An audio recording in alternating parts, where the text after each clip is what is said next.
Fake news ang virus na galing sa China, mga viewers. Hello, hello, hello. Lisa is here again for another video. And if bago ka sa aking channel, please don't forget to like and subscribe. And for this video, personal talaga ako nagpunta sa China. Yes, sa China. Dahil i-check natin kung meron nga ba talagang virus dahil napakaraming mga shares na nakikita natin sa social media na meron na ngang panibago daong virus. Pero pagpunta namin sa China, Diyos ko, walang kaalam-alam ang China na nag-viral pala sila sa Pilipinas dahil nga sa paniniwalang merong bagong virus. It's a fake news, viewer. So in this video, kuha ko ito na nagpunta kaming China January ano bang date yun? January 5. Yes, January 5. So ito yung Shenzhen, China. Ni hao, 'di ba? So ito yung aking mga pakuha na mga videos, small videos, panakaw na mga small videos sa aming gala sa China. And dito sa China napakaraming tao. So ito yung China na tawag sa lugar is Shenzhen. Shenzhen, hindi ko alam kung tama yung pronunciation, basta ganon. Shenzhen. So dito napakaraming tao. Ang lugar na ito is parang Pilipinas lang din, viewers. Umakyat nga kami dito sa itaas ng building. And ito nga napakaganda ng tanawin. Ibang-iba sa Pilipinas. Kahit na yung China is mumurahin yung mga binibili, mumurahin yung mga tinitinda, lagi nilang ginagaya yung mga paninda ng iba, pero still mayaman pa rin yung bansa nila. O, nakita nyo naman yan, 'di ba, sa building pa lang. So nandyan pala kami sa 17th floor dahil yung aking mga amo is umorder ng eyeglasses. And of course, nakatayo ako sa window, hindi lang pwedeng panoorin ng yaya ang view. Mag-video-video tayo para may evidence. Oh, ayan po. So napakaganda talaga. Super amazed ako dahil nga sa Hong Kong, ang bahay namin is nasa lupa lang. So ayan, napakaganda sa Shenzhen 2. But yung taxi pala dito, viewers, sa China is color blue. So ayan, nagbi-video din ako. And alam nyo ba na ang itsura dito pag nasa ilalim ka, para lang din siyang Manila. Napakadami sa China, napakadaming mga e-bike at saka bike. So parang lahat ng tao, bawat sulok may e-bike, tapos walang hindi dumadaan doon sa daanan ng sasakyan. Dumadaan din yung iba, pero maraming mga na dumadaan doon sa mga iskinita, pero kaya feeling mo para kang mabubundol ng e-bike tsaka motorcycle and bicycle. Napakadami talaga, viewers. So ayun na nga, nagvideo-video yung self ko dahil para may ebidensya ipakita sa pamilya, nandito ako sa China, legit to na nandito ako sa China. Yes, it's legit and napakaganda nga experience. So ito yung mga isa sa mga pinakamagandang experience pag meron kang alaga dito sa Hong Kong, viewers. May chance ka na makapunta sa iba't ibang lugar dahil dadalhin ka ng amo mo. So ayun na nga, naglalakad kami sa daan, diba? Nakita nyo ang daming mga motorcycle everywhere, viewers, kahit na dinadaanan ng tao.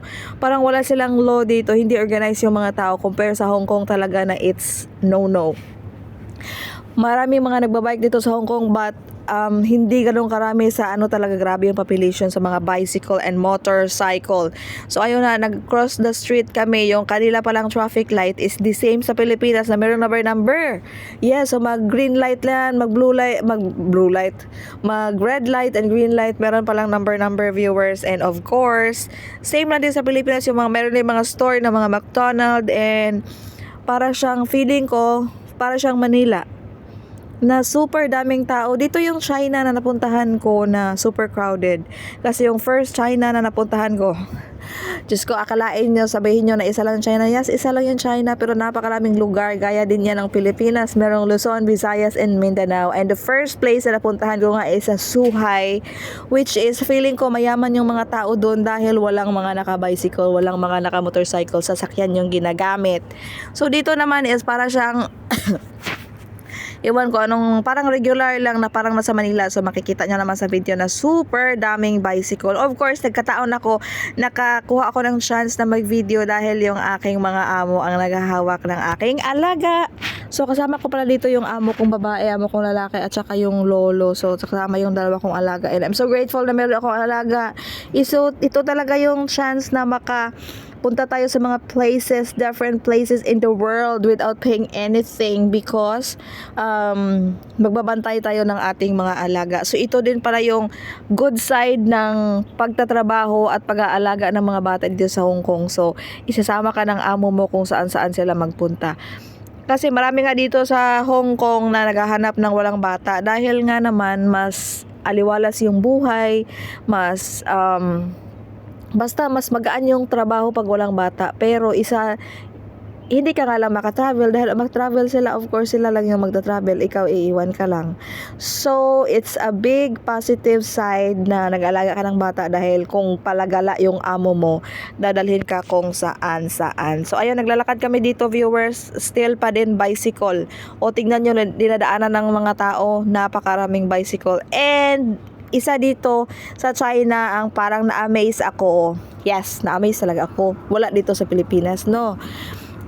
Anytime, kahit na tourist ka, pwede kang magsakay ng bicycle. So, bicycle, bike, whatever, e-bike. So, nakapark lang sila and meron lang silang QR code.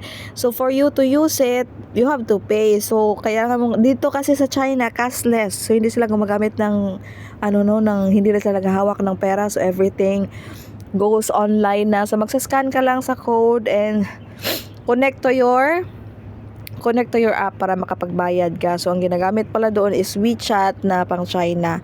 So, ayun po. Diyos ko, medyo masama yung pakiramdam ko dahil sa super gala namin sa China. Whole day kaming gumagala. So, ayan. Very careful ka talaga pag maglalakad ka dito sa mga iskinita dahil yung mga motor nandito. Pero grabe, sanay na yung mga tao dito. Of course, bakit nga ba sila hindi masasanay? Dito sila nagtrabaho.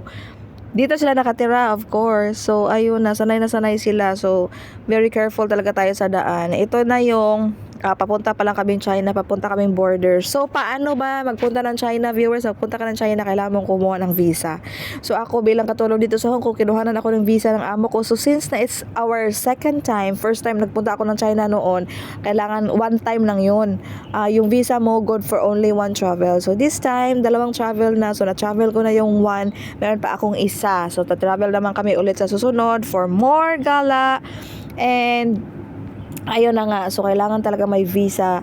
And dito naman sa China, hindi mo na kailangan nakadepende kasi napakalaki din China. Kailangan mo mag-airplane, kailangan mo mag-speed train. For us travel, nagbabas lang kami. So dumaan lang kami, kailangan natin mag-cross the borders and check everything. Check your ID, your passport, your visa. And then you can free to go to China. So nagtatanong kayo if pwede bang gumala ng China pag walang amo. Yes na yes. So ito pala yung dinadaanan naming borders. Dadaan ka sa daan ng sa gitna ng dagat. So ito yun, sa kabilang dagat is Hong Kong and we are going to cross the border in China. So sa kabila, China na yan.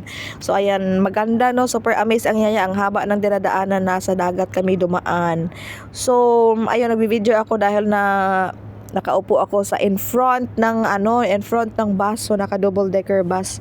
Yun yung uso dito sa Hong Kong. At uso din sa ibang bansa, pero sa atin sa Pilipinas hindi pa nauso. So ayun na nga, nagsasakay ako dito at nagbi-video. Kasama ko din yung amo ko, and of course panakaw na ako lang video, nahiya naman tayo. So ayun, napakaganda experience na isinishare ko lang sa inyo para makita nyo din na ganito yung itsura ng China. Kahit na hindi kayo nakapunta, at least makita nyo na ganito pala. And I'm so grateful to my employer. No, ayun, malapit na kami sa mga building doon na nakita nyo, China na yan. Yeah, so pwede tayong gumala sa China as much as marunong tayo. The problem is wala masyadong marunong mag-English doon, wala masyadong turista. Hindi kaya sa Hong Kong, pag nandito ka, everywhere, parang makapagtanong ka, they can speak English. But in China, talaga sila, they cannot speak English. Parang basta, feeling ko 5 out of 100%, parang ganun. Kasi sabi ni Madam, hindi pa daw gasyano ka-open before yung China. Hindi ka-open sa mga tourists, kaya wala masyadong tourists nagpupunta. And napakalaki kasi ng China, so maraming mga activities na pwede natin gawin doon. So, in my next vlog, ipapakita ko din sa inyo na nag snow world kami, perfect adventure. So nandito na tayo sa China. So kailangan na natin bumaba sa borders para ipakita yung ating mga pangbala, mga passport and everything. So that's all. Thank you for watching. I hope you're watching. If you're not watching, okay lang din dahil this is my memories na will be saved on Facebook dahil kailangan na i-delete sa cellphone dahil storage full na. So that's why this is what I do. I always took videos and save on YouTube for future. Thank you.